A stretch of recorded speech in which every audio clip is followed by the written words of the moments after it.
Assalamualaikum warahmatullahi wabarakatuh. Alhamdulillahirrabbilalamin. Wabihi nasta'inu ala umuri dunia waddin. Wassalatu wassalamu ala asrafil anbiya'i wal mursalin wa ala alihi wa sahbihi ajma'in. Amma ba'du. Segala puji bagi Allah, Tuhan semesta alam, yang telah memberikan kita nikmat Islam, nikmat iman, dan nikmat ihsan, sehingga kita dapat menyaksikan video pembelajaran Islam peradaban Melayu ini. Salawat dan salam also delivered to our Prophet Muhammad SAW, yang mana telah membimbing kita dari zaman kegelapan ke zaman terang benderang seperti sekarang ini. Yang terhormat dosen kita Ibu Rumi Lasari M. Hum, serta teman-temanku yang saya sayangi. Perkenalkan, nama saya Mahran Abdi Maros, and also my teammate Nurul Maskana. Kami akan menampilkan dan belajar bersama mengenai teori-teori penyebaran Islam di kawasan Melayu. Let's check it out. Menjelaskan tentang teori dari India. Tetapi sebelum itu, sama-sama kita tahu bahwa Islam datang ke Melayu tidak ujuk-ujuk atau memerlukan proses. Proses di sini Islam datang pada tahun 7 Masehi dan terus menyebar hingga tahun 13 Masehi. Dari tahun 7 Masehi ke 13 Masehi itu adalah masa-masa kejayaan Hindu Buddha. Menurut pelajaran sejarah kita dulu, dari SMP hingga SMA, salah satu faktor keruntuhan kerajaan Hindu Buddha adalah tersiarnya Islam. Betul? Jadi, awal kedatangan Islam diduga akibat hubungan pedagang-pedagang Arab dari kawasan Timur Tengah atau bergeser sedikit ke India dengan kerajaan-kerajaan di Melayu, Asia Tenggara, seperti Kerajaan Majapahit, daerah kekuasaannya di Jawa, atau Sriwijaya yang wilayah kekuasaannya mencakup hampir Asia Tenggara. Dua kerajaan besar itu menganut kepercayaan atau agama Hindu Buddha. Kemudian Urgenje berargumen bahwa ketika Islam telah menguasai kota-kota pelabuhan di India Selatan, sejumlah orang Islam dari Decca yang tinggal di sana diperlakukan sebagai orang-orang menengah. Artinya, Islam di kawasan India sudah diperlakukan sebagai orang yang terpandang. Kemudian Brian Harrison yang juga berpegang pada teori tersebut bahwa pada masa lampau India dipandang oleh Asia Tenggara sebagai inspirasi kebudayaan. Ini dibuktikan dengan India yang telah mulai mengubah kepercayaan penduduk Nusantara dengan agama-agama yang berasal dari India, yaitu Hindu Buddha. Kemudian ketika Islam masuk nih pada tahun 7 Masehi itu, sedikit-sedikit masuk melalui pedagang-pedagang tersebut. Maka orang-orang di Nusantara mengikuti kebudayaan atau keagamaan yang berasal dari pedagang-pedagang India tersebut. Langsung saja ke teori India. Teori dari India secara umum menyatakan bahwa Islam berasal dari India. Kebanyakan para ahli memang menyatakan Islam yang berada di kawasan Melayu itu berasal dari anak benua India.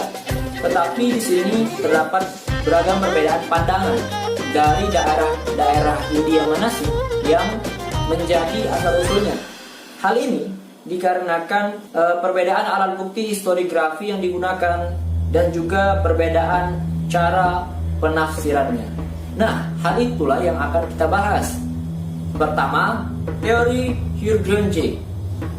Ia berargumen bahwa Islam berasal dari kota-kota pelabuhan di India Selatan. Sejumlah orang Islam dari sana diperlakukan sebagai orang menengah dalam perdagangan antara Near Eastern Muslim States dan Nusantara atau Malay Archipelago. Ini juga didukung oleh teori Brian Harrison yang menyatakan bahwa pada masa lampau India dipandang oleh Asia Tenggara atau Nusantara sebagai inspirasi kebudayaan. Hal ini dibuktikan dengan India yang telah mengubah kepercayaan di Nusantara. yang dari awalnya Hindu-Buddha menjadi ketika Islam masuk menjadi Islam, gitu. Kemudian teori dari Pierre Napel, ia berargumen bahwa penyebaran Islam ke seluruh Nusantara berafiliasi pada mazhab fikih Syafi'i Arab dari Gujarat dan Malabar. Hal ini dikarenakan daerah-daerah tersebut sangat sering ditemukan dalam sejarah awal Nusantara. Meskipun demikian, Pierre Napel tetap beranggapan bahwa para dai atau proselytizer yang awal mula menyebarkan Islam adalah orang-orang Arab dari Gujarat dan Malabar, bukan orang-orang India itu sendiri. Teori J.P. McVitie 1912. Ia berpendapat bahwa agama Islam dibawa ke Nusantara dari Gujarat, India. Teori McVitie tersebut berdasarkan temuannya, yaitu gaya batu nisan di Pasai tertulis pada tahun 1424 yang sama persis dengan gaya batu nisan yang ditemukan di makam Maulana Malik Ibrahim pada tahun 1419 di Gresik. Ini merupakan teori yang terkenal di website dan juga di buku-buku SMP dan SMA. Tetapi teori ini dibantah oleh Fatimi. Fatimi berpendapat bahwa gaya batu nisan itu tidaklah mirip, tetapi justru lebih mirip ke gaya batu nisan yang terdapat di Bengal. Kemudian teori dari Fatimi ini juga diperdebatkan kembali, teman-teman, karena di Bengal itu mazhab fikihnya itu Hambali, tetapi kalau mazhab fikih di Nusantara itu mazhabnya Syafi'i. Itu jelas berbeda, teman-teman. Jadi teori Fatimi ini gagal meruntuhkan teori McVitie. Kemudian ada pendapat lain, teori lain dari G.E. Morrison yang menemukan kelemahan bahwa pada masa Islamisasi kerajaan Samudra Pasai dengan raja pertamanya yang meninggal dunia pada tahun 1297 Masehi, Gujarat masih merupakan kerajaan Hindu. Berdasarkan bukti tersebut, Morrison mengemukakan teorinya bahwa Islam di Nusantara bukan berasal dari Gujarat, tetapi dari pantai Coromandel yang dibawa pada akhir abad ke-13. T.W. Arnold juga setuju dengan pendapat itu. Di pantai Coromandel itu mazhab fikihnya itu Syafi'i, sama. Kemudian memang peran penting dari pedagang-pedagang dari Coromandel dan Malabar. Jadi itu tuh di pinggir pantai kayak itu, teman-teman. Wallahu a'lam. Assalamualaikum, I'm Nur Maskana and I would like to continue Mahran's presentation. It's about teori Arab. Menurut teori Arab, Islam telah sampai di kawasan Melayu pada abad ke-7 Masehi atau pada awal abad pertama Hijriah ketika Rasulullah menyebarkan agama Islam di Jazirah Arab melalui jalur perdagangan yang dibawa oleh para pedagang, saudagar, dan pendakwah dari Arab. Adapun tokoh-tokoh yang mendukung teori Arab yaitu T.W. Arnold dan John Crawford. T.W. Arnold menyatakan bahwa Islam telah sampai di kawasan Melayu pada abad ke-7 Masehi. Hal ini dibuktikan dengan ditemukannya catatan dari Cina yang telah menemukan seorang pemimpin dari pedagang Arab di sebuah pemukiman Arab di pesisir pantai Sumatera. Kemudian, para pedagang Arab tersebut menikah dengan penduduk lokal sehingga terbentuklah keturunan Arab lokal yang tinggal di pemukiman tersebut. Kemudian John Crawford juga mendukung teori Arab. Dia menyatakan bahwa Islam mungkin saja telah sampai di Nusantara pada abad ke-7 Masehi, dikarenakan pada saat itu kekuatan lautnya yang telah mendominasi. Kemudian Kaiser juga mendukung teori Arab dengan menyatakan bahwa Islam di Nusantara berasal dari Mesir atas dasar pertimbangan kesamaan kepemilikan Muslim di kedua wilayah pada mazhab fikih Syafi'i. Kemudian, G.W.J. Drawers juga mendukung teori yang disampaikan oleh Kaiser. Dia menyatakan bahwa ada hubungan antara Mesir dan Nusantara pada masa lampau. Kemudian, S.M.N. Al-Attas. Beliau menolak teori yang menyatakan bahwa Islam datang ke Nusantara dibawa oleh para orang-orang India, atau beliau menolak teori India. Hal ini dikarenakan karakteristik internal dari agama Islam itu sendiri selaras dengan narasi historiografi lokal tentang Islamisasi. Kemudian Neyman dan Hollander pada tahun 1861 mereka juga mendukung teori Arab dengan sedikit merevisi teori yang disampaikan oleh Kaiser yang menyatakan bahwa Islam berasal dari Mesir. Mereka menyatakan bahwa Islam berasal dari Hadramaut. Kemudian Hamka, beliau juga menolak teori bahwa Islam datang pada abad ke-13. Dia menyatakan bahwa Islam telah ada di Nusantara pada awal abad pertama Hijriah atau abad ke-7 Masehi. Terima kasih. Teori dari Persia. Teori ini dikemukakan oleh Profesor Husain Jayadiningrat dan Umar Amir Hussein.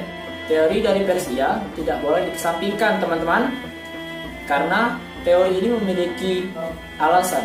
Yang pertama, terdapat asimilasi pedagang Persia yang masih dekat dengan tradisi-tradisi di Nusantara. Tetapi sejumlah daerah di Indonesia juga masih terus memperingati hari Asyura yang sesungguhnya mirip dengan 10 Muharram di Syiah atau tradisi Islam Persia. Tapi Nusantara menolak bahwa itu tradisi Syiah atau tradisi Islam Persia. Integrasi tradisi Syiah di dalam tradisi keagamaan di Indonesia dahulu tidak pernah dipersoalkan karena tradisi itu diterima sebagai fenomena budaya ketimbang sebagai fenomena agama.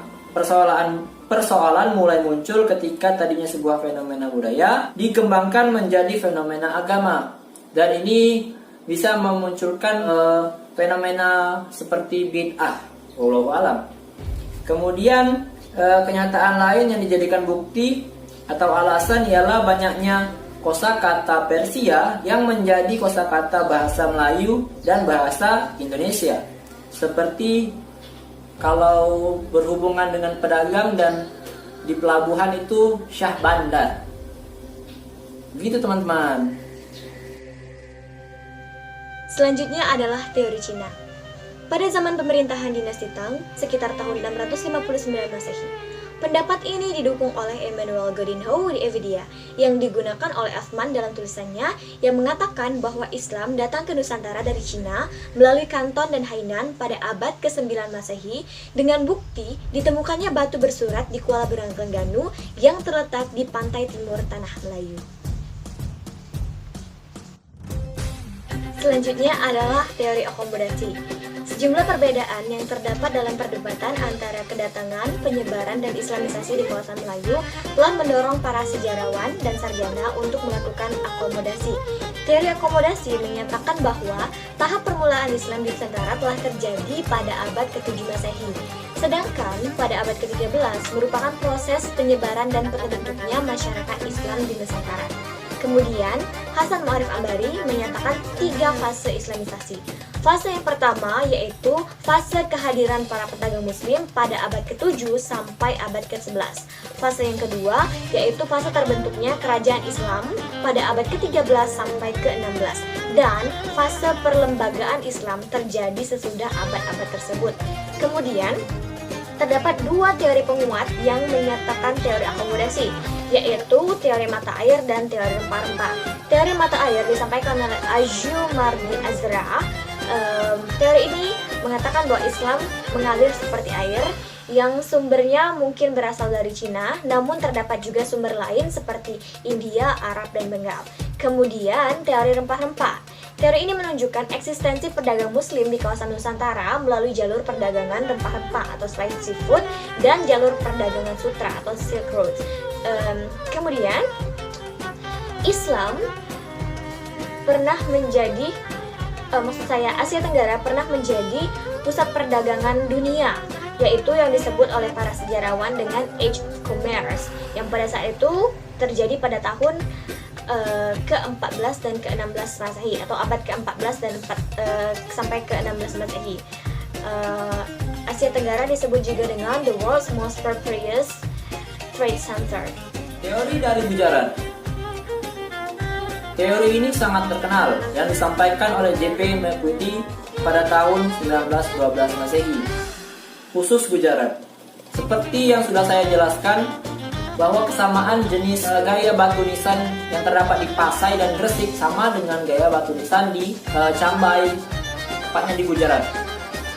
Jadi J.P. McQuitty berasumsi bahwa Gujarat tidak hanya memproduksi batu nisan untuk lokal saja, tetapi juga mengimpornya ke luar negeri, semisal Sumatera dan Jawa. Kemudian R.O. Winstead juga mengiyakan ia menemukan bahwa batu nisan yang mirip seperti yang berada di Gujarat itu terdapat di Berwas, tepatnya di pusat kerajaan kuno Melayu di Perak, Semenanjung Malaya, teman-teman. Ia beranggapan bahwa batu nisan yang di Berwas, Gresik, Pasai itu diimpor dari India dan itu merupakan sebuah kebudayaan. Kemudian Brian Harrison juga yang berpegang teguh pada teori Gujarat menyatakan bahwa pada masa lampau India dipandang oleh Asia Tenggara sebagai inspirasi kebudayaan. Hal ini dibuktikan dengan India yang telah mulai mengubah kepercayaan penduduk Nusantara dari agama-agama di India, yaitu Hindu dan Buddha. Kemudian ketika Islam telah masuk ke India, maka Islam juga dibawa ke Nusantara oleh orang-orang Islam India. Gitu teman-teman.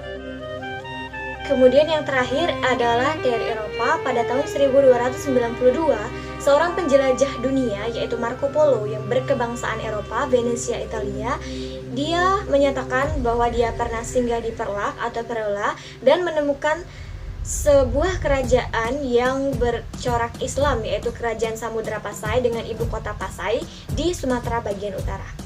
Baiklah, sekian presentasi dari kami. Terima kasih. Next, we will continue our discussion on our WhatsApp group. And thank you. Assalamualaikum warahmatullahi wabarakatuh.